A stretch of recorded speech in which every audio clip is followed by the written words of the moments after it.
Bonjour à tous chers amis et bienvenue sur la chaîne YouTube du diocèse pour ce nouveau numéro de Parole d'évêque en compagnie bien entendu de Monseigneur Nicolas Souchu. Bonjour Monseigneur. Bonjour.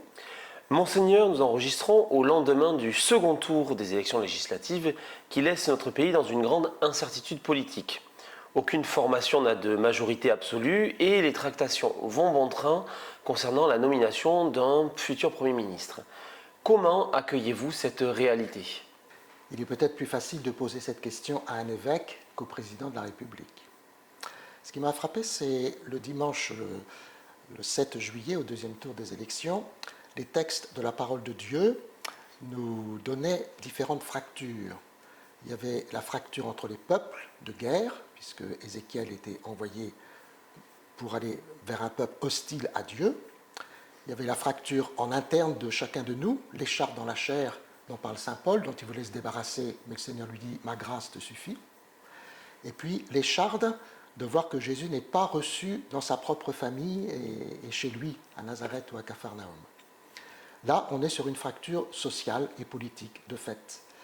Et donc, je me suis dit qu'un chrétien, lui, il se laisse forcément toujours éclairer par la parole de Dieu et par le magistère de l'Église. C'est le vénérable Pie XII qui disait que la politique, c'est le plus haut service de la charité. Alors la politique, pas au sens politicien, ce dont il faut se méfier, mais au sens du bien commun, du service du bien commun. Et donc on se rend compte dans la parole de Dieu que Jésus finalement est assez libre par rapport aux responsables politiques de son temps. Et il a même dit « rendez à César ce qui est à César et à Dieu ce qui est à Dieu ». Et les premiers chrétiens, c'était un petit peu la même chose, c'est-à-dire même saint Paul nous invite à prier pour nos dirigeants, quels qu'ils soient. Donc il y a la parole de Dieu et puis il y a aussi le magistère de l'Église, et notamment la doctrine sociale de l'Église, qui invite elle aussi à la fois à s'investir et en même temps à avoir du recul.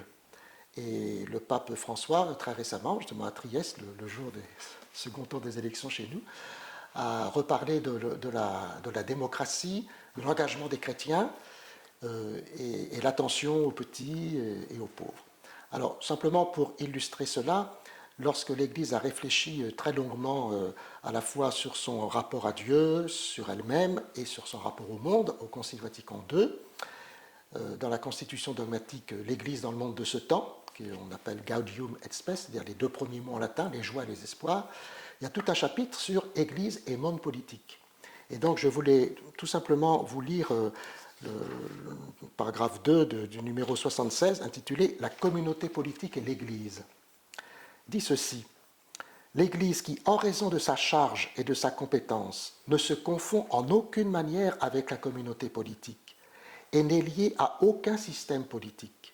Elle est à la fois le signe et la sauvegarde du caractère transcendant de la personne humaine. » Vous voyez que le discours de l'Église, c'est l'annonce du royaume de Dieu, mais ce n'est pas un royaume terrestre. La politique, elle est au service de ce bien commun. Et l'Église, dans sa doctrine sociale, a toujours demandé à la fois l'autonomie et la liberté par rapport à ce qu'est la politique d'aujourd'hui. Après, chacun est libre, évidemment, de voter, y compris pour des extrêmes, et après, on voit les résultats que ça peut donner. Donc, il faudra faire avec. Lorsque cette émission sera diffusée, vous aurez participé à deux événements importants de la vie pastorale de notre diocèse, le PLVTT avec la pastorale des jeunes et le pèlerinage diocésain à Lourdes avec l'hospitalité landaise. Vous êtes très investi et présent dans ces deux moments et cela compte beaucoup pour les participants. Quels sont pour vous les fruits de ces deux pèlerinages ? Les fruits, nul ne les connaît. C'est chacun dans son cœur qui trouve les fruits que peut-être il ne trouvera d'ailleurs que dans quelques années, hein, c'est très possible. En tout cas, donc d'une part, le PLVTT, ce qui est impressionnant toujours, c'est bon, d'abord le nombre de jeunes, donc c'est fait pour les collégiens, surtout 4e, 3e.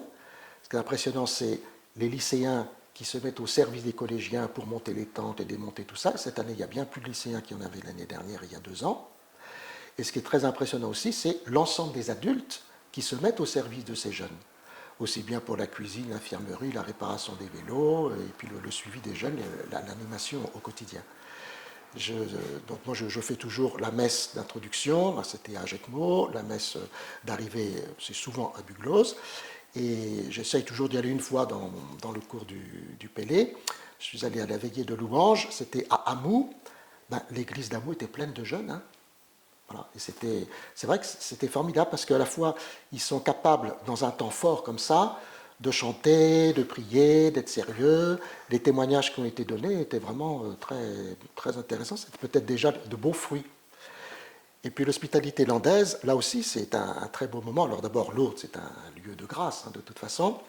Il y a eu des années où l'hospitalité landaise ne pouvait pas emmener tous les malades qui le souhaitaient. L'année dernière, ça n'a pas été le cas, et cette année non plus. Donc ça veut dire qu'il y a un rebond aussi d'hospitaliers qui peut-être trouvent aussi le sens de leur vie et de leur foi chrétienne à travers ce service. On m'a dit qu'il y avait à peu près 50 nouveaux hospitaliers cette année, donc c'est vraiment une belle grâce d'accompagner tout ça dans ce lieu de grâce. Donc cette année, le thème de l'ensemble des pèlerinages est celui de venir en procession, hein, à travers le triptyque que la Vierge a donné à Bernadette. Et je trouve que ça collait aussi pas mal avec le fait que nous sommes en synode, synodos, marcher ensemble, faire procession, converger ensemble. C'était une belle expression de ce que nous sommes. Et quand on est ensemble à Lourdes, on n'est pas que des Landais. Dans son édito de l'été pour Clarté, la BRV Casse-Tête a invité les Landais à faire la fête, en famille, entre amis, en paroisse également, en gardant toujours un cœur à cœur avec Dieu. Vous-même, vous participerez à la Feria de Dax avec la messe des Bandas que vous présiderez et également celle avec l'harmonie de l'année. C'est important pour vous, en tant qu'évêque, d'être là, au milieu des Landais? Alors, je vais vous faire une confidence.